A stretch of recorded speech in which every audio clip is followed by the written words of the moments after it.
어린이 여러분, 안녕하세요. 매일이 즐거운 해피 덩키 피키 목사님이에요. 이렇게 만나게 되어 정말 반갑습니다. 피키 목사님과 함께 말씀 여행을 떠날 텐데요. 여러분, 하나님께 우리의 귀를 쫑긋 세우고 하나님의 말씀을 우리 마음에 잘 새길 준비되었나요? 이건 경북 안동의 한 공사장에서 발견된 오래된 편지예요. 건축 공사 도중 유물이 발견되었는데 유골과 함께 이 편지가 들어 있었다고 합니다. 이 편지는 병술년 1586년 초하룻날 아내가 라는 제목으로 다음과 같이 적혀 있었다고 하는데요. 소리가 읽어줄까요?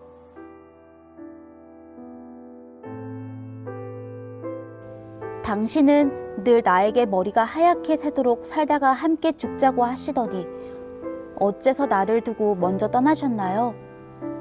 우리같이 어여쁘게 사랑하는 사람이 또 있을까요? 아무리 생각해도 신기하다고 속삭이더니 그런 적 없다는 듯이 이제는 왜 안 계시나요? 세상 천지에 이런 원통한 일이 또 어디 있을까요? 꿈속에서라도 당신을 만나 이야기를 나누고 싶어서 이렇게 편지를 적습니다. 혹여 보거든 꼭 내 꿈에 찾아와 주세요. 편지 내용이 너무 슬픈데요? 편지 쓴 사람이 받는 사람을 엄청 사랑했나 봐요. 그런데 이건 누가 쓴 거예요? 조선시대에 이응태라고 하는 사람의 아내가 남편을 그리워하면서 어린 아들과 임신한 몸을 돌보며 쓴 편지였어요. 비록 이미 떠난 남편이 보지 못할 것을 알지만 땅속에 묻힐지라도 남편을 향한 사랑과 슬픔 때문에 이 편지를 적지 않을 수 없었던 것이었지요. 누군가가 우리 친구들을 이렇게나 사랑한다고 이야기해주는 편지를 받는다면 여러분들은 어떨 것 같아요? 너무 행복할 것 같아요. 저는요, 제일 잘 보이는 데다 두고 매일매일 읽을 거예요. 저도요. 그래요? 그럼 피키 목사님이 놀라운 사실을 알려줄게요. 우리 친구들은 이미 그 편지를 다 갖고 있답니다. 다들 놀란 표정이네요. 그럼 이제부터 피키 목사님이 얘기해 줄게요. 하나님은 사랑이시라. 요한일서 4장 8절 말씀. 사랑의 하나님은 우리를 너무도 사랑하셔서 죄를 선택하고 죄로 인해 영원히 죽을 수밖에 없는 사람들을 위해서 편지를 쓰셨습니다. 그런데 이 편지에는 아주 중요한 내용이 담겨져 있어요. 그것은 바로 영원히 살 수 있는 법이 기록되어 있다는 거예요. 그 편지가 어떤 편지냐고요? 바로 이 성경입니다. 저희가 예배 드릴 때 보는 성경이요? 네, 맞습니다. 우리 친구들, 말이라는 것은 듣고 잠시 기억될 수는 있지만 오랜 시간 동안 기억되진 않아요. 그런데 글은 들리진 않지만 오랜 시간 동안 기억될 수 있습니다.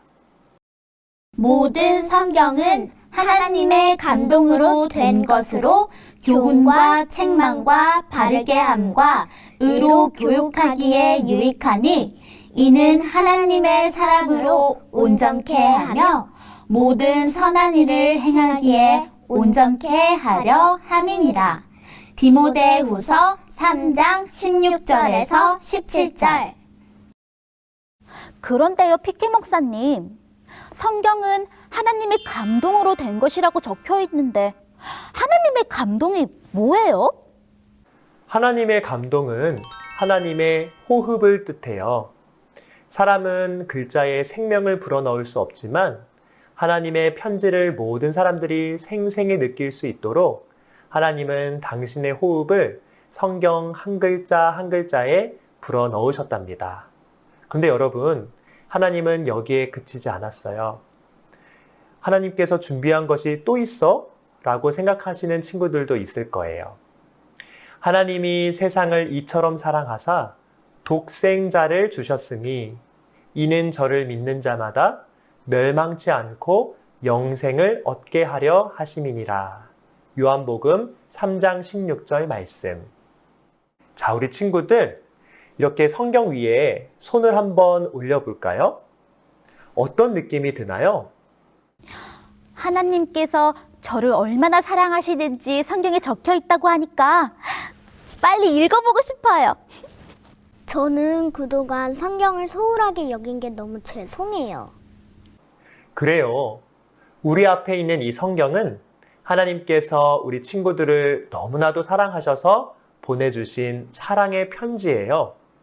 그러니까 우리도 이 편지를 아주 소중하게 여겨야겠죠? 사랑하는 어린이 여러분, 하나님의 사랑과 정성이 담긴 이 편지를 날마다 읽고 하나님을 더욱 사랑하는 저와 여러분들이 되길 바랍니다. 네!